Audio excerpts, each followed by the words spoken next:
Hello बच्चों, कैसे हो आप लोग? तो राष्ट्रीय आय एवं योग्यता आधारित छात्रवृत्ति परीक्षा जो कक्षा 8 के बच्चों की है, उसमें गणित के काफी सवाल हो गए हैं। आज ये 2 क्वेश्चन बचे हुए हैं जो प्रीवियस ईयर का देख रहे थे। प्रीवियस ईयर में ये लास्ट वाले 2 क्वेश्चन है। इसके बाद हम लोग फिर बारी बारी से स्टेप बाय स्टेप सीखते जाएंगे कि पहले वर्गमूल वाले करते जाएंगे सवाल जो आते हैं, फिर उसके बाद मतलब अंक गणितीय चालू हो जाएगा। आज ये प्रीवियस ईयर का जो है आखिरी 2 सवाल बचे हुए हैं, ठीक है। अगर इसमें के पिछले क्वेश्चन सही हैं तो आपको प्लेलिस्ट में मिल जाएंगे बारी बारी सारे क्वेश्चन। इसमें लगभग 64 क्वेश्चन थे, वो सारे के सारे हमने यहाँ पे किए हुए हैं। अब देखते हैं ये 2 सवाल जो दिए गए हैं ये किस तरीके से हल होंगे।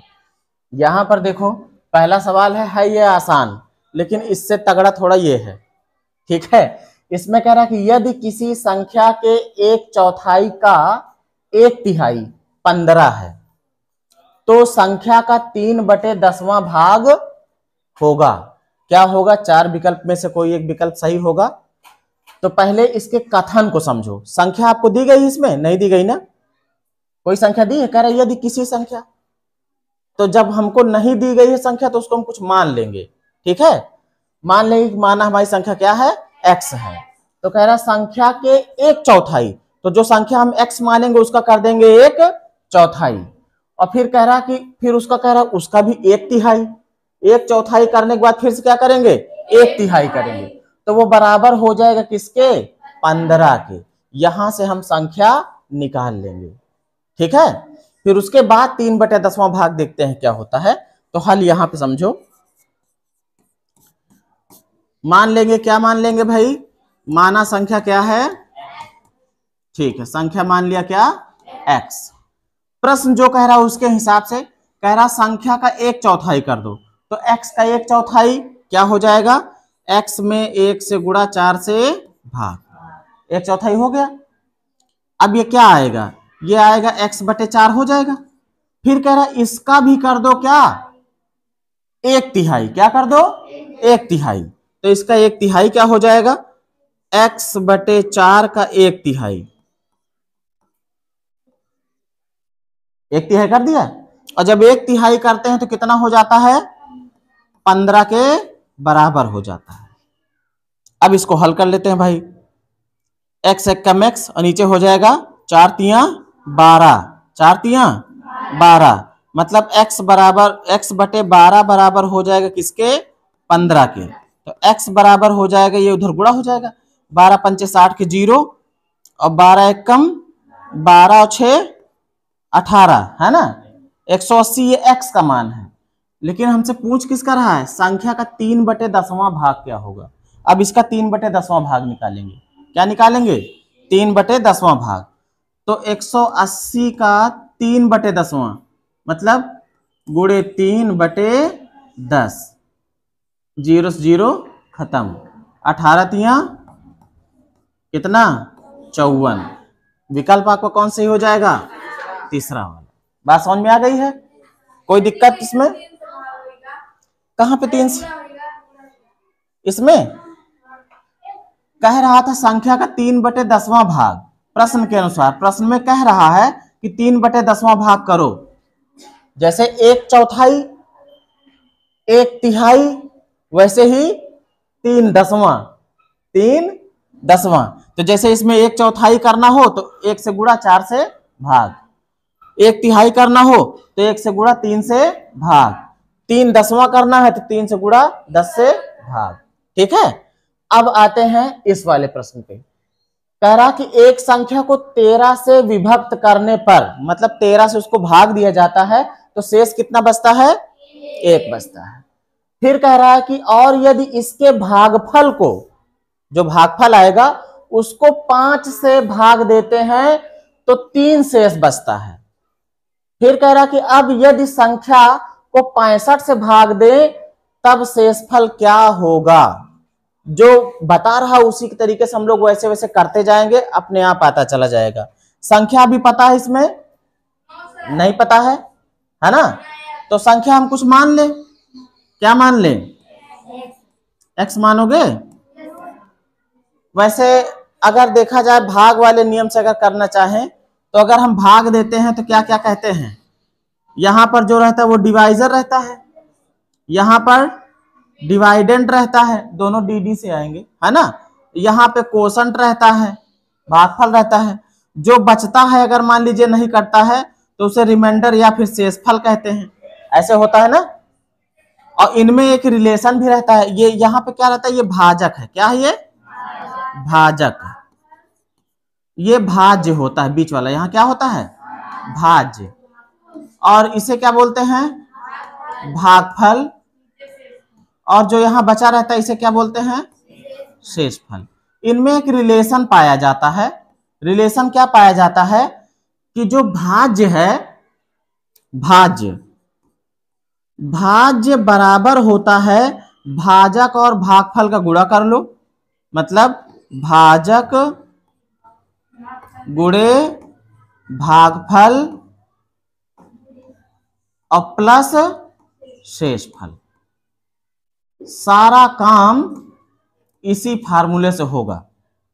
भाज्य बराबर किसके होता है, भाजक गुणे भागफल प्लस शेषफल। बात समझ में आई। अब इसको मिटा दे, क्वेश्चन करें। ठीक, तो ये वाला हमको जरूरत पड़ेगी, फार्मूला ध्यान रखना, इसी से मतलब है। तो सूत्र हमारा क्या बन के निकला है कि जो भाज्य होता है वो बराबर होता है किसके, भाजक गुणे भागफल प्लस शेषफल। शेषफल जुड़ता है, इसका यूज होना है इसमें। संख्या हमको पता नहीं है। अब बेटा संख्या होती कौन है, जिसको भाग दिया जा रहा है, जिसको भाग दिया जा रहा है, मतलब कि संख्या हमारी भाज्य है, क्या है, तो भाज्य को हम निकाल सकते हैं, संख्या को हम निकाल सकते हैं। भाग जिसको दिया जा रहा है वही तो भाज्य होगी, है ना। जो भाग दे रहा है वो भाजक है, जिसका भाग दिया जा रहा है वो भाज्य है, जो भाग दे रहा है वो भाजक है, और जो उत्तर आएगा भाग देने पर वो भागफल होता है, और जो बच जाता है वो शेषफल होता है।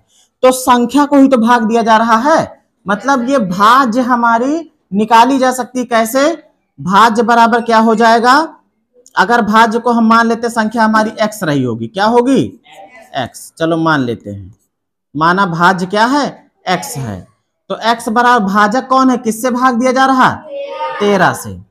भागफल हमको इसमें पता है, नहीं पता, हमको शेष पता है। भागफल को कुछ मान लो, कोशंट तो कहते हैं इंग्लिश में, क्यों मान लें, चलो क्यू हो गया क्या, भागफल हो गया। शेषफल जो होता है उसको जोड़ देते हैं, +1 कर दिया। अब संख्या हमारी x बराबर किसके आ गई है, 13q + 1। इसको समीकरण 1 मान लो। अब दूसरी बात, दूसरे कथन पे जाओ। यहां से क्या कह रहा है, यदि इसके भागफल को, भागफल कौन आया है, भागफल कौन था, q था ना। भागफल किसे माने थे, q माने थे, ठीक है। जो भागफल है वो q माना है, क्या माना है, q।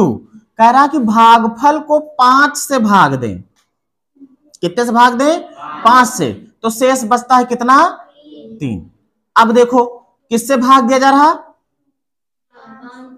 हाँ 5 से, किसको, भागफल को। क्यू को भाग दे रहे हैं, किसको भाग दे रहे हैं, क्यू को। क्यू को भाग दे रहे हैं किससे, 5 से।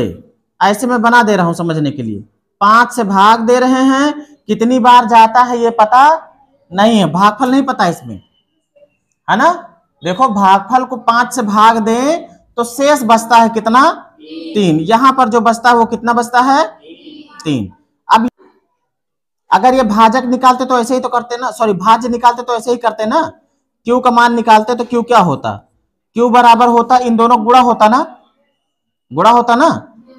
तो 5 गुणे जो भागफल रहा होगा, क्या रहा होगा पता नहीं है, अभी पता लग जाएगा। और प्लस जो आएगा शेष उसको क्या करेंगे, जोड़ देंगे। इसको मान लो ये समीकरण क्या है, 2, क्या है, 2। अब देखो ये भागफल की कंडीशन इसमें दी नहीं गई है, लेकिन जहां पर इसमें क्यू है वहां पे अब हम इतना लिख सकते हैं। अच्छा ये बार बार भागफल लिखने के बजाय इसकी जगह पे कोई चीज लिख दे मैं अलग से, क्या लिख दूं, ABCD क्या लिख दूं, ऐसे ही रहने दो, भागफल ही लिखा रहने दो, ठीक है। अब Q का मान ले जाके समीकरण 1 में रख दो। Q का मान कहां रखेंगे, समीकरण 1 में, तो रख देंगे। जहां पर Q है वहां पे इतना लिखा जाएगा, तो x बराबर क्या आ जाएगा, x बराबर आ जाएगा 13। Q की जगह पे क्या लिखोगे, 5 गुणे भागफल और प्लस कितना 3, और बाहर कितना है +1। चलो x बराबर, इसको खोल दे अगर ब्रैकेट को, तो हो जाएगा 13 × 5 = 65 और गुणे भागफल और प्लस 13 × 3 = 39 ना, 39 और प्लस 1, थोड़ा सा हल कर देंगे तो सही रहेगा। x बराबर ये 65 भागफल और प्लस अब कितना हो जाएगा 40 हो जाएगा। अब अगर 65 से भाग देना होता तो 65 से अगर भाग दो, दोनों तरफ भाग दो, इधर बटे में लगाओ कितना 65, तो इधर भी पूरे में क्या लगेगा 65 लगेगा, क्या लगेगा 65। चलो 65 से भाग दिया। अब देखो 65 है, 65 में अगर भागफल की जगह 1 2 3 4 5 कुछ भी रहा होता, तो ये कुछ इस तरीके से अगर इसको मैं तोड़ के लिखूं तो ऐसे लिखूं 65 भागफल बटे कितना 65, और फिर यहां प्लस है ना, प्लस 40 बटे कितना 65, ये बनेगा ना 40 बटे 65, ऐसे बनेगा। दो पार्ट में कर दिया, प्लस के दोनों को तोड़ दिया, क्योंकि ये इसका भी, इसको भी भाग दे रहा है और इसको भी भाग दे रहा है।